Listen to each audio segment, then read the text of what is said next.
कहानी की शुरुआत में हमें दो दोस्त लूकस और डैनियल दिखाए जाते हैं। वो दोनों अपनी छुट्टियां मनाने के लिए एक कैंप की तरफ जा रहे हैं और उस कैंप तक जाने का बस एक ही रास्ता है, फॉस्टर रोड। तो डैनियल और लूकस उस कैंप की तरफ बढ़ रहे। काफी रात हो चुकी है, हाईवे पूरी तरीके से वन वे है और सुनसान। लूकस बार बार डैनियल से कह रहा है कि तुम सो मत, मैं अकेले कार चला रहा हूँ और साथ ही साथ तुम पानी भी मत पियो क्योंकि उसके बाद तुम्हें बाथरूम के लिए रुकना पड़ेगा और मैं तब कार नहीं रोकूंगा। डैनियल लूकस को समझाता है कि ऐसा कुछ नहीं होगा, लेकिन कुछ देर के बाद वही होता है जो कि लूकस ने कहा था। लूकस को कार रोकनी पड़ती है। डैनियल भाग के जंगल की तरफ जाता है। लूकस बहुत गुस्सा कर रहा है, वो चिल्ला रहा है कि जल्दी आओ जल्दी आओ, और वो बार बार हॉर्न बजाता जा रहा है। डैनियल को भी गुस्सा आता है, लेकिन जैसे ही वो कार की तरफ बढ़ता है तो देखता है कि लूकस गायब हो चुका है और हॉर्न बजा जा रहा है। कहाँ गया लूकस? डैनियल इधर उधर दिखता है, लेकिन लूकस कहीं नहीं। डैनियल कॉल करता है, लेकिन लूकस अपना मोबाइल कार में छोड़ के गया है। उसे समझ में नहीं आ रहा कि आखिरकार उसका दोस्त गया कहाँ। तभी धीरे धीरे एक आहट आती है और डैनियल जब इधर उधर दिखता है तो उसे एक साया दिखता है। कौन ही साया? जब वो करीब जाता है तो उसे समझ में आता है कि वो साया कोई इंसान नहीं बल्कि एक शैतान है। और उसके बाद लूकस की लाश डैनियल के पास आती है। ये सब देख के डैनियल डर जाता है। वो किसी तरीके से वहां से भागता है। वो कार को तेजी के साथ चलाता जा रहा है, लेकिन वो साया बार बार उसे रास्ते में दिख रहा है। उसे ऐसा लग रहा है कि शायद ये उसकी गलतफहमी है। वो कार को और भी तेज कर देता है, लेकिन बार बार वो साया उसके सामने आ रहा है और इससे पहले बेचारा डैनियल कुछ कर पाता, वो साया उसके कार में आता है और उस पे हमला कर देता है। क्या हुआ आगे? कौन था ये साया? सब्र रखिए, धीरे धीरे सब कुछ पता चलेगा। कहानी हमें एक हफ्ते पीछे की तरफ लेके जाती है और हमें इस कहानी की लीड कैरेक्टर मैडी और उसका बॉयफ्रेंड टाइलर दिखाए जाते हैं। टाइलर जो कि अपनी पूरी जिंदगी अपने वैन में गुजारना चाहता था और वो चाहता था कि उसकी गर्लफ्रेंड भी उसके साथ रहे। वो लोग हमेशा रोड पे घूमेंगे, रोड ट्रिप पे जाएंगे, हॉलीडे एंजॉय करेंगे। मैडी टाइलर से बहुत प्यार करती थी तो वो भी इस बात के लिए मान गई। फाइनली मैडी ने भी अपने अपार्टमेंट को छोड़ दिया है और अब वो भी टाइलर के साथ उसके वैन में रहती है। वो दोनों प्लान करते हैं कि वो एक कैंप के लिए जाएंगे और उस कैंप के बाद वो लोग डिसाइड करेंगे कि उन्हें आगे क्या करना है। याद है ना कैंप? भूले तो नहीं? खैर, मैडी और टाइलर उस कैंप की तरफ निकलते हैं, लेकिन रास्ते में एक छोटा सा टाउन है। वहाँ पर टाइलर अपनी वैन रोक देता है। उसका प्लान बिल्कुल साफ था, वो आज मैडी को प्रपोज करेगा। वो मैडी को प्रपोज करता है। मैडी बहुत खुश है और वो टाइलर को हाँ कह देती है। दोनों रात में ही उस कैंप के लिए निकल जाते हैं और फिर वो लोग उसी रोड पे पहुंचते हैं। याद है ना? Foster road. टाइलर काफी थक जाता है तो वो आराम कर रहा है और मैडी वैन को चला रही, लेकिन तभी मैडी ये दिखती है कि एक कार तेजी से उनके साथ चलती जा रही। मैडी उस कार को स्पेस दे रही, लेकिन वो कार आगे बढ़ ही नहीं रही। अब मैडी को डर लगने लग रहा है कि आखिरकार ये है कौन। उस बेचारी को तो नहीं पता, लेकिन आपको पता है ना ये कार किसकी है? डैनियल और लूकस की। आवाज सुन के टाइलर भी जाग जाता है। किसी तरीके से टाइलर वैन को रोकता है और कार आगे जाके क्रैश हो जाती है। ये देख के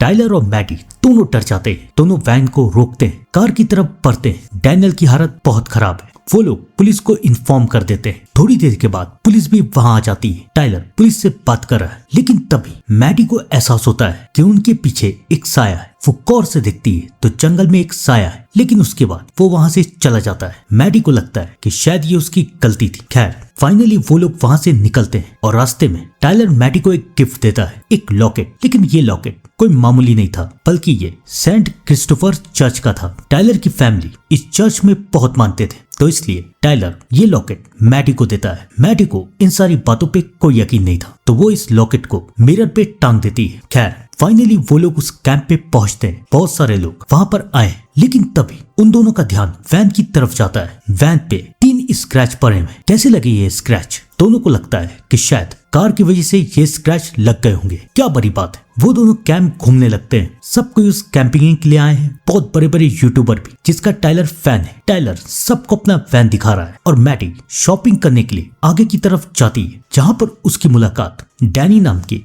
एक औरत से होती है। दोनों में काफी अच्छी दोस्ती हो जाती है। डैनी भी उसे बताती है कि वो यहाँ से दूर एक रेस्टोरेंट में काम करती है और छुट्टियां मनाने के लिए इस कैंप में आ जाती है। तभी मैडी का ध्यान सामने की तरफ जाता है, जहाँ पर कई लोगों की मिसिंग रिपोर्ट है। ये देख के मैडी को रात वाला हादसा याद आ जाता है। वो इस हादसे के बारे में डैनी को बताती है, तो ये सुन के डैनी डर जाती है। वो मैडी से पूछती है, तुमने वैन रोका था क्या? मैडी कहती है, हाँ हमने रोका था। तो ये सुन के डैनी डर जाती है। वो उसे समझाती है कि इस रोड का कुछ नियम है, रात में गाड़ी कभी मत चलाना, और अगर चलाना तो कभी कुछ भी हो जाए रोकना मत। डैनी काफी डरी हुई वो वहाँ से चली जाती है। मैडी को समझ में नहीं आता कि ये क्या हुआ। थोड़ी देर में टाइलर भी वहाँ आ जाता है और वो दोनों एंजॉय कर रहे हैं। रात में टाइलर जिम कर रहा है और मैडी फैन की तरफ जाती है। सड़क बिल्कुल सुनसान है। मैडी को बार बार एहसास हो रहा है कि उसके पीछे एक साया है, लेकिन जैसी वो पलट के दिखती तो वहाँ कोई है ही नहीं। और फिर वो वैन की तरफ जाती तो वैन धीरे धीरे करके उससे दूर होती जा रही। आखिर ये कैसे हो रहा है? अब मैडी को डर लग रहा है। वो भागती है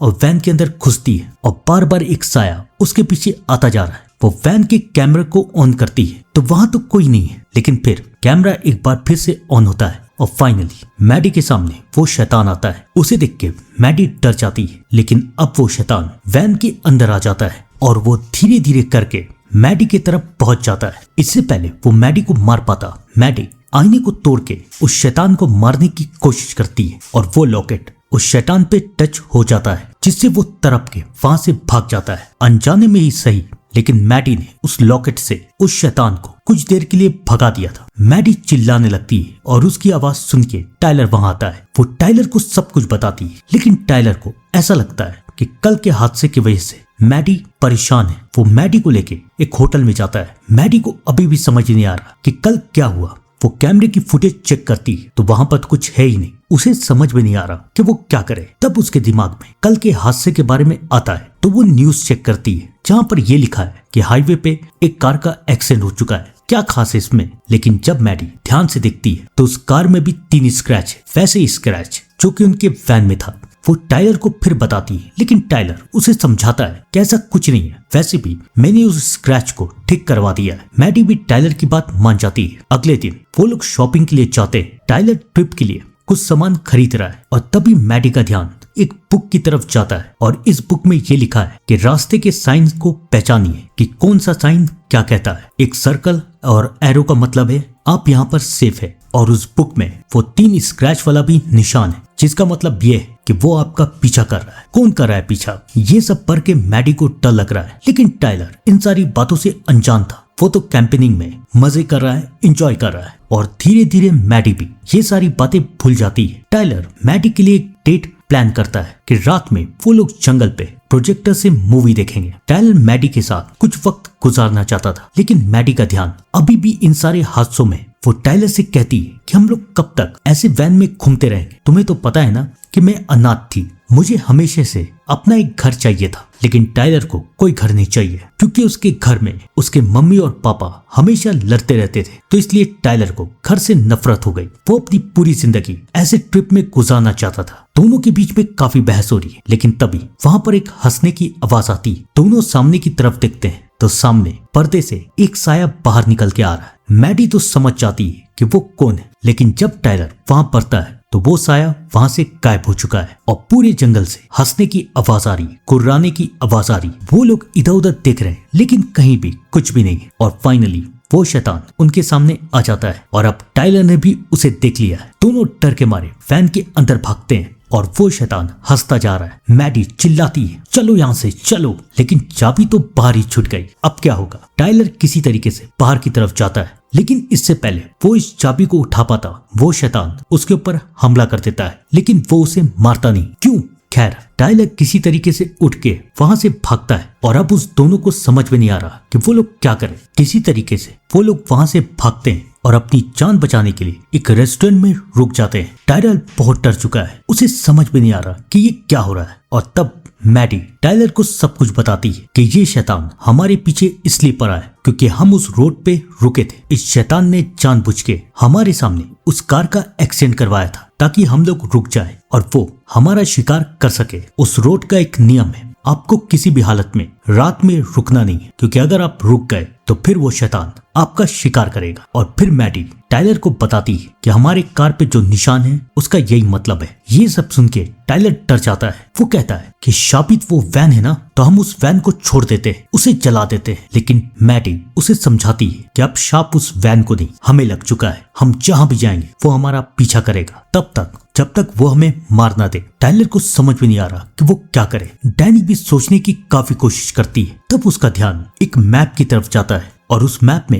एक रेस्टोरेंट बना हुआ है। और तब मैडी को डैनी की याद आती है जिसने पहली बार मैडी को वार्न किया था। वो टाइलर को बताती है कि हमें डैनी से मिलना होगा, लेकिन अभी नहीं, हम सुबह में वैन चलाएंगे क्योंकि सुबह में वो नहीं आता। टाइलर मान जाता है और अगली सुबह वो दोनों डैनी के रेस्टोरेंट की तरफ निकलते हैं। धीरे धीरे करके दिन पार होता जाता है और फाइनली रात होती है। वो शैतान पूरी कोशिश कर रहा है कि ये लोग वैन रोक दे। वो वैन का टायर पंचर कर देता है। टायर बदलने के लिए नीचे की तरफ उतरता है और अब शुरू होता है शैतान का खेल। वो मैडी को लेके वहां से चला जाता है और टाइलर के ऊपर हमला कर देता है। टाइलर मैडी को ढूंढने के लिए वहां से भागता है और वहां दूसरी तरफ जब मैडी की आंख खुलती है तो वो ये देखती है कि टाइलर उसके पास आ चुका है और वो उससे कह रहा है, डरो मत, मैं हूं ना। लेकिन उसके बाद टाइलर हंसने लगता है और मैडी ये देखती है कि ये टाइलर नहीं बल्कि वो शैतान है। और अब वो शैतान मैडी को मारना चाहता है। कैसे, मैं बताता हूँ। वो मैडी के ऊपर जादू करता है और मैडी को टाइलर के वैन के सामने खड़ा कर देता है ताकि टाइलर खुद अपने हाथों से अपने प्यार को मार दे।